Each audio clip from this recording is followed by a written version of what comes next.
Mesdames et messieurs, bonjour.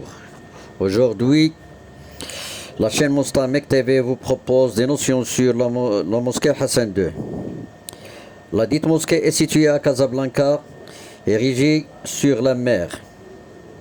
Elle forme un complexe religieux et culturel aménagé sur 9 hectares et comporte une salle de prière, une salle d'ablution, des bains, une école coranique, une bibliothèque, un musée et une académie des arts traditionnels.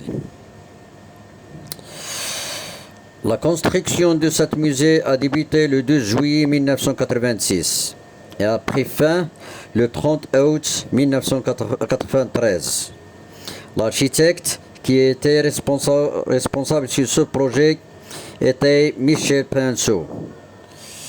Elle est construite sous le règne et les directives du roi Hassan II, planifiée sur le site de l'ancienne piscine municipale. Sa construction a pris 7 ans de travaux. Étant donné que la mosquée se trouve au bord de l'océan Atlantique, les fondations ont nécessité de 26 000 mètres carrés de béton d'enrochement afin de lutter contre les effets de la houle. Cependant, la stabilité des ouvrages de protection à la mer s'est avérée insuffisante et d'importants travaux de renforcement de l'endiguement sont en cours depuis octobre 2006. Soumise à des fortes contraintes climatiques telles que houle, humidité, embrun. La mosquée Hassan II a, en dépit d'un entretien constant, accusé des signes de vieillissement précoce dès 1998. Fissures, chute de panneaux de coffrage.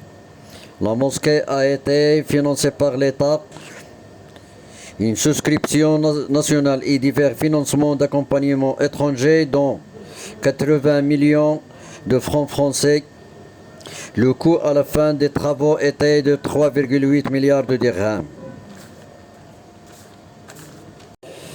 Cet ouvrage exceptionnel, souvent critiqué lors de sa réalisation, a permis de lancer l'artisanat marocain sous toutes ses formes, mais a également été l'origine de béton à haute performance pour assurer la surélévation du minaret de 175 à 210 mètres. Gérée jusqu'en 2009 par l'agence urbaine de Casablanca. Elle dépend actuellement de la fondation de la mosquée Hassan II de Casablanca. La mosquée Hassan II est l'une des plus grandes mosquées du monde. Elle a été édifiée par le groupe français Bouygues et la maîtrise d'ouvrage a été assurée par l'ex-ministère de l'Intérieur